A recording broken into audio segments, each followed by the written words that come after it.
Quit India movement से start करते हैं। इसके पहले वाला पार्ट हमने देख लिया था। तो basically quit India movement demand for Pakistan and the INA। ठीक है।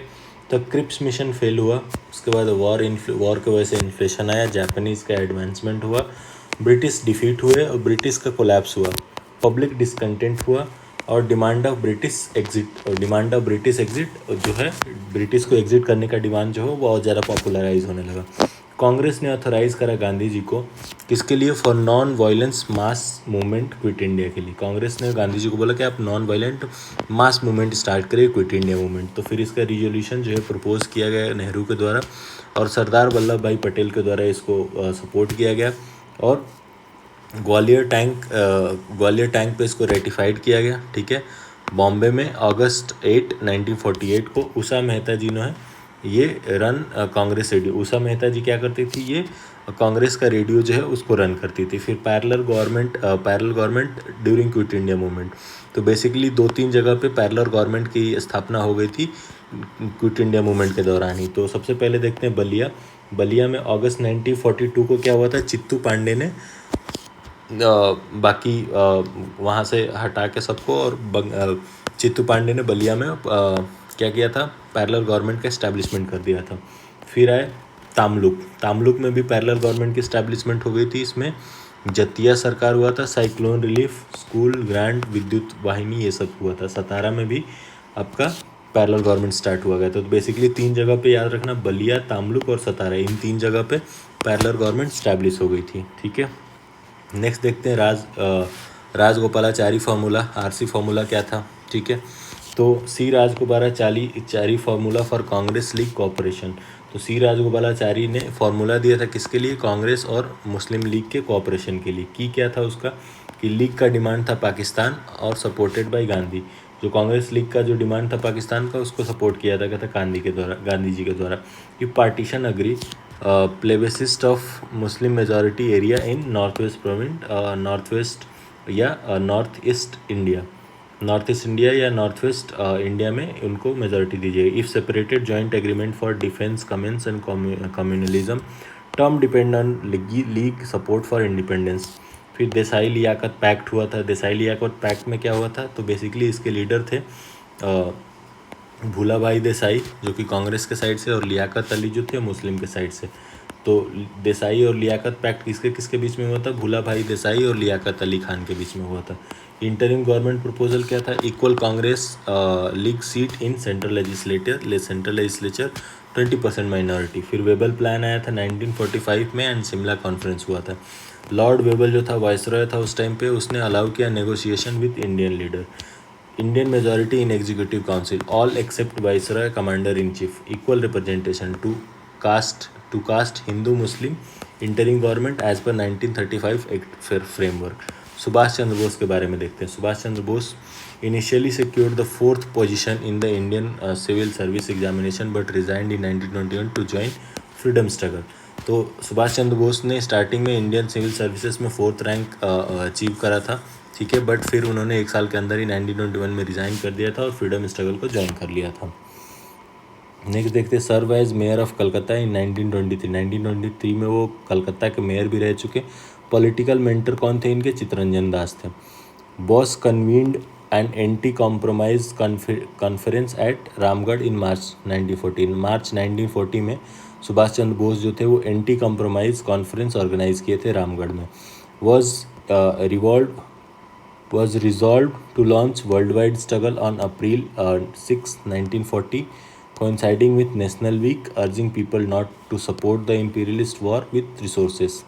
Met हिटलर से मिले थे ये, using pseudonym Orlando Mazotte and formed the Freedom Army, मुक्ति सेना की स्थापना करी थी, with Indian prisoner of war captured by Germany and Italy. डेजर्डेन Germany become the headquarter of freedom army. तो बेसिकली फ्रीडम आर्मी जो बनाए थे उसका हेडक्वार्टर कौन बना? कहाँ पे था? जर्मनी में था। तो Bose came to known as Netaji by people of Germany. People of Netaji नाम कौन दिया था सुभाष चंद्र बोस को? तो जर्मनी के लोगों ने ये दिया था।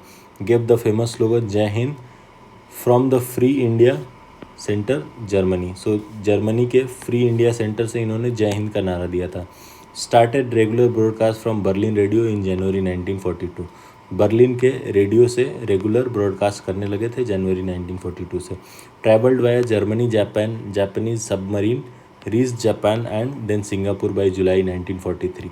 तो बेसिकली ये सबमरीन जापान और जर्मनी ट्रैवल किए थे, ठीक है, सबमरीन से, और फाइनली ये जापान एंड देन सिंगापुर पहुँचे थे जुलाई 1943 में।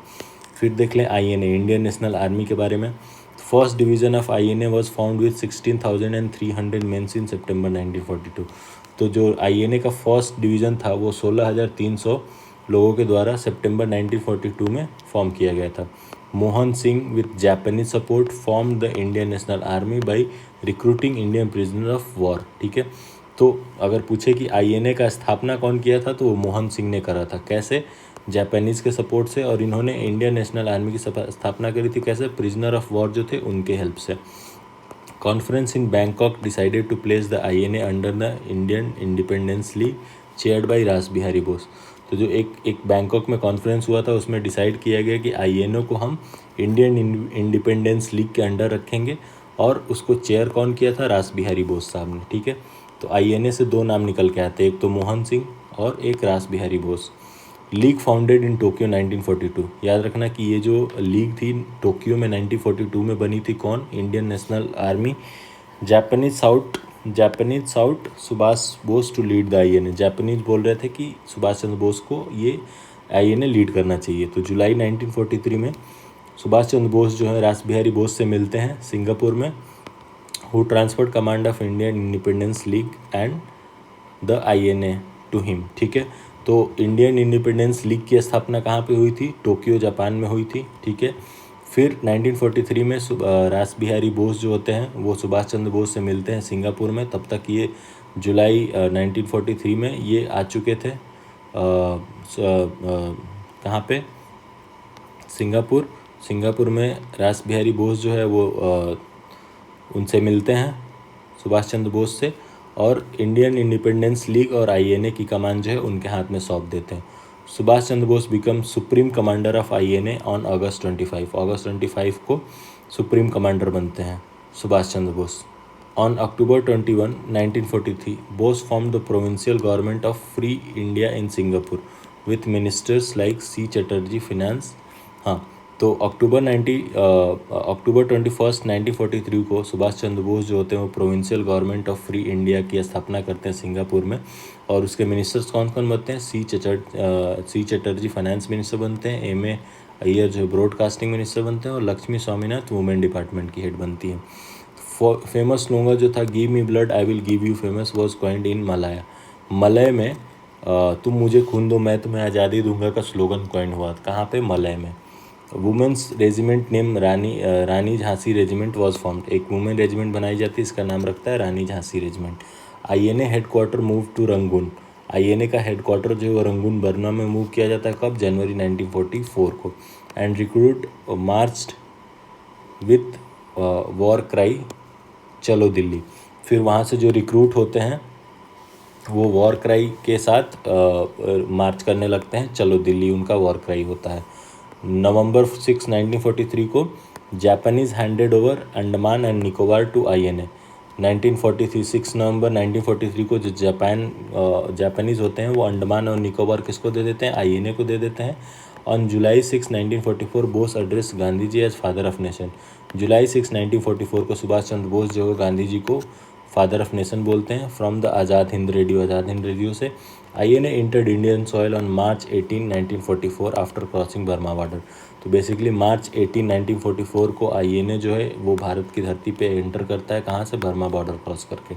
आईएनए की एक्टिविटी और आफ्टर मैथ एंड ट्रायल के बारे में बात कर लेते हैं। तो अप्रैल 14, 1944 को क्या होता है? कॉलोनियल मलिक जो होता है रेज करता है INA flag at Moirang Manipur. तो अप्रैल 14, 1944 को कॉलोनियल मलिक जो होता है आईएनए का फ्लैग रेज करता है मोइरांग मणिपुर में। First hosting on Indian mainland. अगर पूछे कि first hosting on Indian mainland INA की कहाँ होती है? मोइरांग मणिपुर में होती है। आईएनए जो है INA administered Moirang for 3 month. INA जो है वो मोइरांग को एडमिनिस्टर करता है 3 महीने के लिए। Lost it to allies on July 18, 1944। On August 18, 1945 Subhash Chandra Bose reportedly died. अगस्त 18, 1945 को सुभाष चंद्र बोस की मौत हो जाती है। कहाँ पे? एक एयर क्रैश में ताइपेई ताइवान में।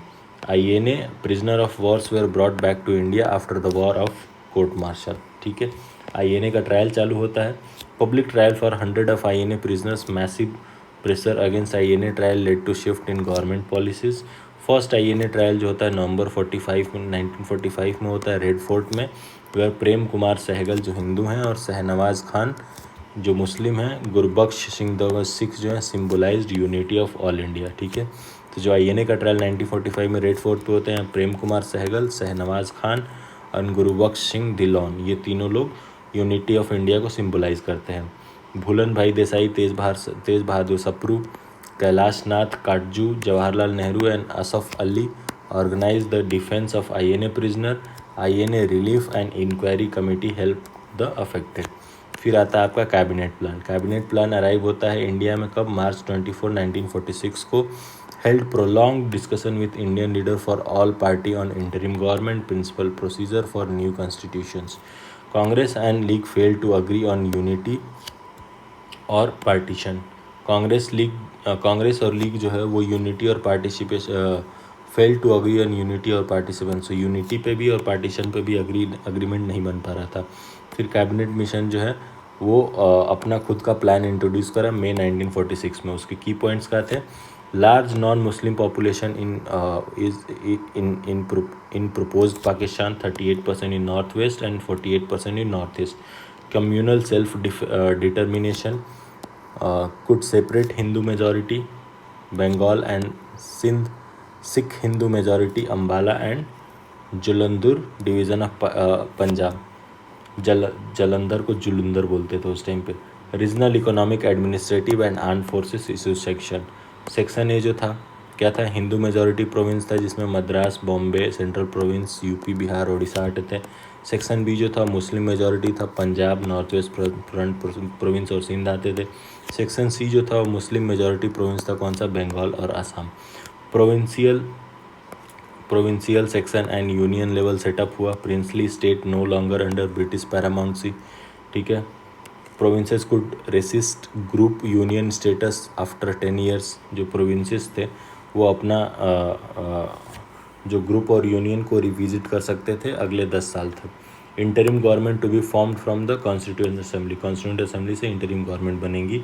जून 6 को मुस्लिम लीग एंड जून 25 को कांग्रेस एक्सेप्ट करा प्लान को। अगर पूछ ले कि मुस्लिम लीग ने कब एक्सेप्ट करा और कांग्रेस ने कब एक्सेप्ट करा, तो जून 6 को मुस्लिम लीग ने एक्सेप्ट करा और जून 24 को कांग्रेस ने एक्सेप्ट करा इस प्लान को। नेक्स्ट देखते हैं जुलाई 96 को क्या हुआ? इलेक्शन हुआ फॉर असेंबली। जुलाई 10, 1946 को Nehru statement on sovereignty, Nehru का स्टेटमेंट है सोवरेनिटी पे। जुलाई 29, 1946 को क्या हुआ? मुस्लिम लीग ने कॉल करा डायरेक्ट एक्शन डे। याद करना, जुलाई 92 को Muslim league called for direct action and rejecting the long term plan. अगस्त 16, 1946 को क्या हुआ? कम्युनल राइट्स इरप्टेड हुए स्पेशली इन कलकत्ता, बॉम्बे, नोआखली, बिहार और गुरुमुक्तेश्वर में। फिर इंडिपेंडेंस विद पार्टिसिपेशन देखते हैं। एटली स्टेटमेंट आया। क्लीमेन एटली ब्रिटिश के प्राइम मिनिस्टर से, उन्होंने अनाउंस करा फेब 20 को 1946 को इंटेंशन टू लीव इंडिया। ठीक है, announce on Feb 22, 1942 intention to leave India. Deadline जो थी जून 30, 1948 थी for power transfer irrespective of Indian leader agreement.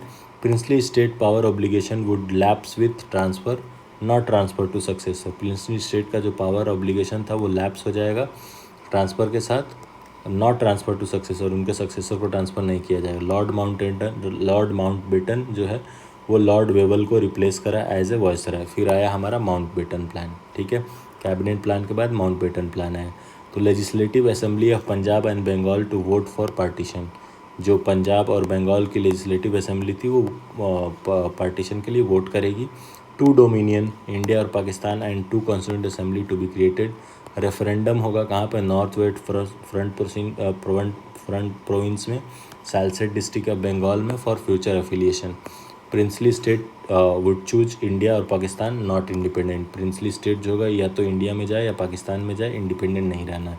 Independent day declare होगा अगस्त 15, 1947 को। बाउंड्री कमीशन हुआ to be set up if partition, boundary commission set up होगा अगर पार्टीशन हुआ तो। लीग डिमांड किया Pakistan, League demand for Pakistan जो एक्सेप्ट हुआ। Congress unity demanded considered for minimum Pakistan size. Formula aim to divide India while retaining maximum unity. Evolution of civil services in India, Cornwallis governor जब था वो civil service first to organise civil services, Cornwallis को civil service का जन्मदाता माना जाता है। Wellesley role को देखते हैं। वेलेजली के रोल को, फोर्ट विलियम कॉलेज सेटअप 1800 में to train new recruits. East India College established in 1806 after Fort William College disapproved by Court of Director। Charter act 1853 के बारे में देखते हैं। इसने क्या करा, इसने बेसिकली एंड करा कंपनी के पैटर्नर्स को, recruited through open competition. Indian civil service act 1860, ये basically league commission, government of India, agrarian impact of British policy. हाँ, ये अग्रेरियन देखते हैं, ये बेसिकली सिविल सर्विसेज का कैसे क्या रहा उसके बारे में है, not much important I would say. Agrarian impact of British policy का अग्रेरियन इम्पैक्ट क्या था। वॉरेन हेस्टिंग के रेवेन्यू सिस्टम के बारे में देख लेते हैं। तो ईजाददारी system, building system, 5 year revenue collection 1777 से, focus on non profit warfare, many hereditary zamindar removed, permanent settlement आया। तो बेसिकली ईजाददारी वॉरेन हेस्टिंग के रेवेन्यू सिस्टम के बारे में देख रहे थे हम। तो ईजाददारी में क्या होता, बिल्डिंग सिस्टम थी, 5 साल की रेवेन्यू कलेक्शन का कॉन्ट्रैक्ट होता था। Focused on profit, ignore peasant welfare, peasant के वेलफेयर को इग्नोर किया जाता था। मैनी हेरिडेटरी जमींदार जो है वो रिमूव्ड हुए थे, किससे, ईजाददारी सिस्टम से। फिर था आपका परमानेंट सेटलमेंट जो था वो Philip Francis propose land revenue settlement. Lord Cornwallis जो था परमानेंट लैंड सेटलमेंट जो था उसको इंट्रोड्यूस करा था, जिसमें covers 90% of British India, 90% of the British India को कवर करता था क्या, permanent settlement. Zamindars given proprietary right over land, fix land rate होता था collected by zamindar from cultivator. Zamindar अपने पास 1/10 पार्ट रखते थे। Zamindar scheme 1/10 minus 1/11 for revenue, rest to company, ठीक है। जमींदार राइट वेयर सेलेबल, जमींदार के राइट जो थे वो सेलेबल, ट्रांसफरेबल और इनहेरिटेबल भी थे। सनसेट क्लॉज क्या था 1795 में, rights condition on tax payment. फिर आई आपकी Ryotwari system, Thomas Munro, captain Alexander Read, ये थॉमस मुनरो और कैप्टन अलेक्जेंडर रीड ने इंट्रोड्यूस करा था 792 में। फॉर्मलाइज किया था 1820 में मद्रास में। Maximum revenue by collecting direct from villagers. Ryotwari system में क्या होता था कि डायरेक्टली विलेजर से कलेक्ट किया जाता था, जिसमें इंटरमीडिएटरीज को बाईपास किया जाता था। ओनरशिप और ऑक्यूपेंसी जो रहता था वो वेस्ट होता था किसमें, रैयत्स में। इसमें no limit on ownership, subletting sale, इसमें कोई लिमिट नहीं रहता था, डायरेक्ट पेमेंट होता था कंपनी को। Reformed settlement, attic revenue half produce last 30 days.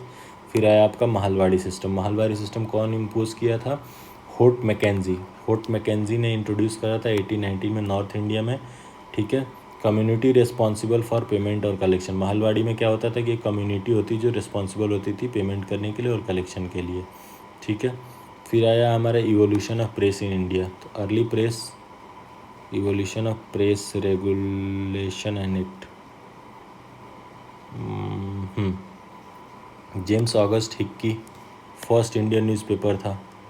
James August Hicky first Indian newspaper, Bengal gazette. First Indian newspaper कौन था, Bengal gazette. Bengal journal, Calcutta chronicles, Madras courier, Bombay herald उसके बाद फॉलो किए थे। राजा राम मोहन राय प्रोटेस्टेड सेंसरशिप, जो प्रेस का सेंसरशिप था उसके अगेंस्ट राजा राम मोहन राय ने प्रोटेस्ट करा था। द हिंदू, बंगाली, अमृत भारत पत्रिका ये की नेशनलिस्ट पेपर थे। नेक्स्ट रेगुलेशन एंड एक्ट के बारे में देख लेते हैं। तो क्या आया था, सेंसरशिप प्रेस एक्ट 1799 में वेलेजली लेके आया था, ठीक है। सेंसरशिप ऑफ प्रेस एक्ट 1799 किसके टाइम पे आया था, वेलेजली के टाइम पे आया था। और 1888 का pre censorship dispensed by lord Hardinge. 1880 में क्या था, सेंसरशिप एक्ट जो लॉर्ड हेस्टिंग के द्वारा क्या किया गया था, डिस्पेंड कर दिया गया था। लाइसेंसिंग रेगुलेशन 1823 में जॉन एडम्स के टाइम पे आया था। प्रेस एक्ट 1835 मेटकैफ, हाँ सॉरी मेटकैफ, प्रेस एक्ट 1835 जो मेटकैफ के टाइम था, liberation of Indian press, freedom with condition. Metcalfe को क्या माना जाता है, लिबरेशन ऑफ प्रेस का फादर माना जाता है, ठीक है। वर्नाकुलर प्रेस एक्ट 1878 में आया था, जिसमें टारगेटेड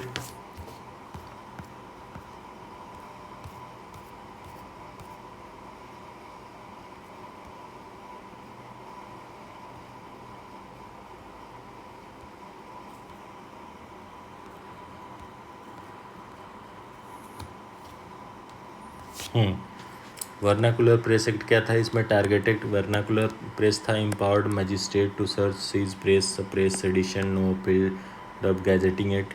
अमृत भारत पत्रिका जो थी वो स्विच कर ली थी इंग्लिश में, ताकि वो वर्नाकुलर प्रेस एक्ट वाले को बाईपास कर सके, ठीक है। उसके बाद तो आई डोंट थिंक कोई इम्पोर्टेंट, ठीक है।